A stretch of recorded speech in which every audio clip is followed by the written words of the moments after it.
Monsters Incorporated Storybook Collection.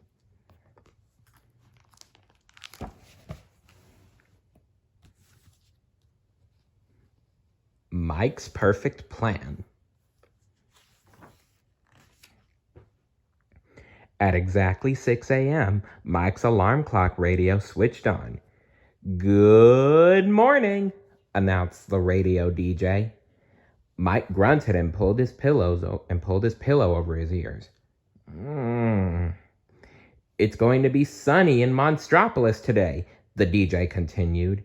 "Just perfect for Valentine's Day." Mike sat straight up.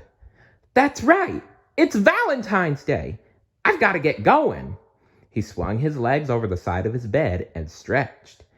Then he headed toward the bathroom to take a shower and brush his teeth. "This is going to be the best day ever," he told himself in the mirror. Actually, it sounded like, "This is going to be the best day ever," because his mouth was full of slime toothpaste.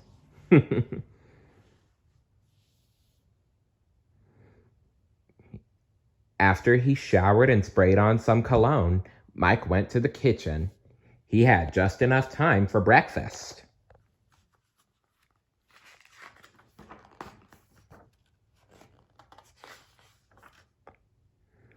Mike had a big day in store for his girlfriend, Celia. The birthday dinner date he had taken her on a few months earlier had been a disaster, so he wanted to make sure that Valentine's Day would be absolutely perfect.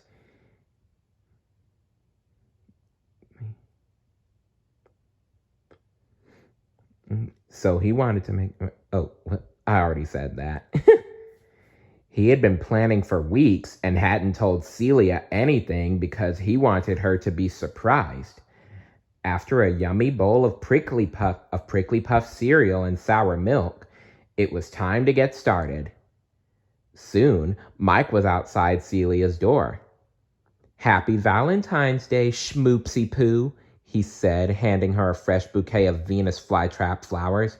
"You look lovely as always." Celia batted her eyelashes and said, "Oh, googly bear, you shouldn't have," she said. The 5 snakes that made up her hair, Amelia, Ophelia, Octelia, Bobelia, and Madge, blushed. "Are you ready to go?" said Mike. "Where are we going?" Celia asked. "It's a surprise," Mike replied. "Get ready for the most wonderful day of your life." "How exciting!" Celia clapped her hands. "I can't wait."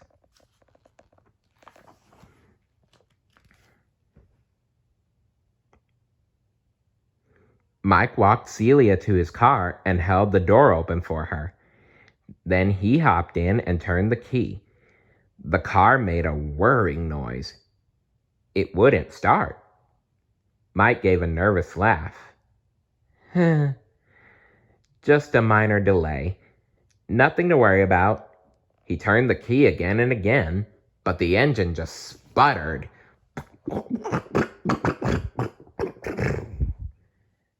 "I think it might be broken," Celia said. Mike sighed. If they didn't get going, they would be late for his next surprise. "Come on," he said to Celia, hopping out of the car. "I have an idea." A few minutes later, they were both aboard the town bus. Unfortunately, it was rush hour, so that meant the bus was crowded. Mike and Celia couldn't get seats together. Sorry about this," Mike called across the aisle to Celia. "It wasn't part of the plan." "It's okay," Celia called back. "At least we're together." Sort of.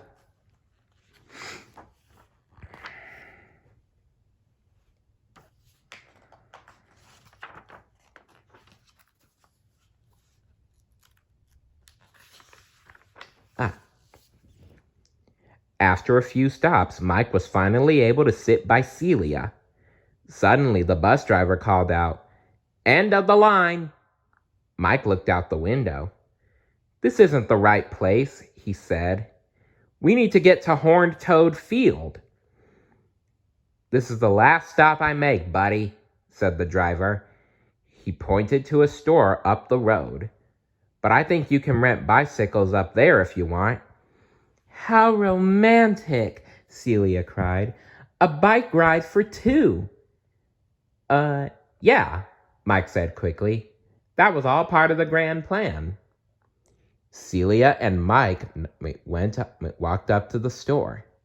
They noticed a bright pink bike leaning against the wall. It had chipped paint and bent wheels and was held together with duct tape. Let's not get that one, Mike joked. 2 minutes later, they were back outside looking at the sad bike again. It was the only one left to rent. It would have to do. Mike groaned as he sat in the basket. Oh, this was a disaster. At least we're closer to each other than we were on the bus, Celia offered cheerfully. Finally, Mike and Celia reached their destination. Surprise! Mike exclaimed. Celia looked up and saw a large hot air balloon. Oh, Michael, she gasped. I've never been in a hot air balloon before. Mike puffed out his chest proudly. That's me, Mr. Romantic. They climbed into the basket, and Mike turned on the fan to blow hot air into the balloon.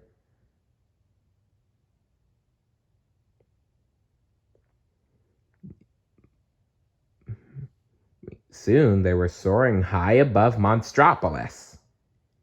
Mike smiled. Happy Valentine's Day, Celia, he said. But then he noticed something was very, very wrong. Celia's snakes were shaking, and their eyes had grown huge. What's wrong with... What's wrong with them? He asked, pointing at the snakes. I've never seen them act like this, Celia said. I think they're afraid of heights.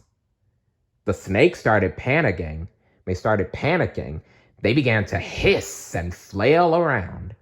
The balloon began to rock and sway. Uh-oh. This doesn't look good.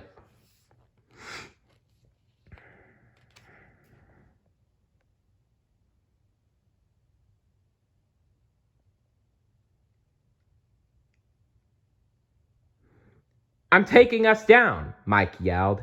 He quickly let out some air from the balloon, but he wasn't moving fast enough for the scared snakes. Two of them reached up and took big bites out of the balloon's side. Whoosh! Mike, Celia, and the balloon crashed through a grove of leafy trees and into some prickly bushes. The snakes sighed with relief, but Celia and Mike were covered in spiky thistles. Ouch. Mike felt terrible as he and Celia walked back to the bus stop. I'm sorry, he said. I had no idea your snakes were afraid of heights. Today isn't really taking off the way I had hoped. Celia giggled at Mike's joke. It's okay, she said. It was still a nice idea. This was supposed to be the best Valentine's Day ever, Mike said, frustrated.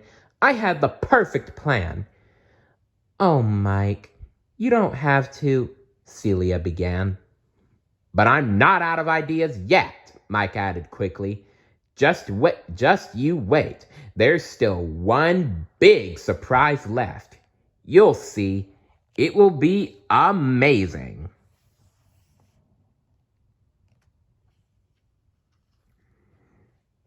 That evening, Mike picked up Celia and told her his last surprise. I have 2 tickets for the Monster Ballet. Ooh, cooed Celia.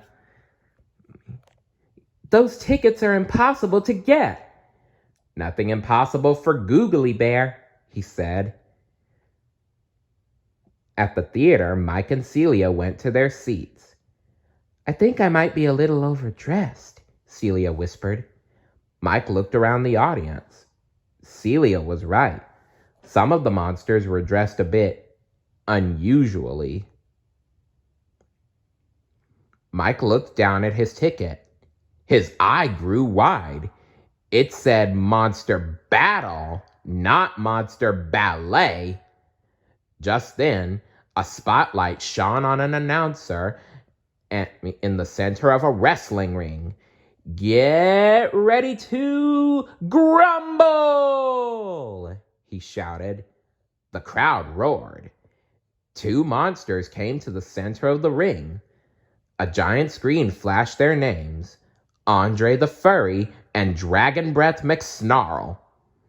Monster battle! Monster battle! Chanted the crowd.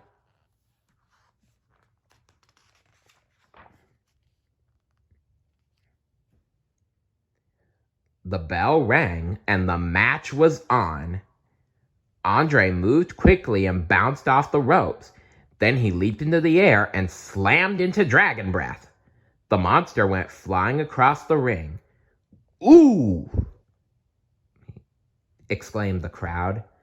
But Dragon Breath McSnarl quickly lifted Andre up over his head and spun him around with a roar. McSnarl! McSnarl! The audience yelled. Mike buried his head in his hands. I'm so sorry, Celia, he said. Nothing today turned out the way it was supposed to. I ruined Valentine's Day. But as he got up to leave, he was shocked to see Celia cheering along with the crowd. Celia, I didn't know you liked wrestling, Mike exclaimed. It's not romantic at all. Celia shrugged and smiled. As long as we're together, I don't mind what we do. Besides, this is kind of exciting.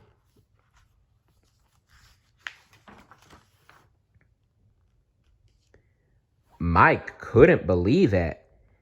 After all the mistakes they'd had that day, Celia was happy to just be with him. Grinning, he called out to a vendor. 2 Monster Ices over here, please. Drinks in hand, Mike and Celia settled back to cheer on the wrestlers along with the rest of the crowd. Now that I know she likes wrestling, I can't wait until her birthday, Mike said to himself as he sipped his drink. It's going to be the most perfect plan ever. Oh, Mike, nobody's perfect, buddy.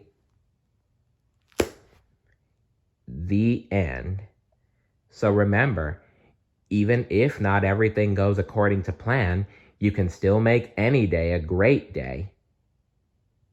And what would you do for your friend or lover's birthday, or what would you do for them on Valentine's Day? Let me know in the comments below. See you later. Bye.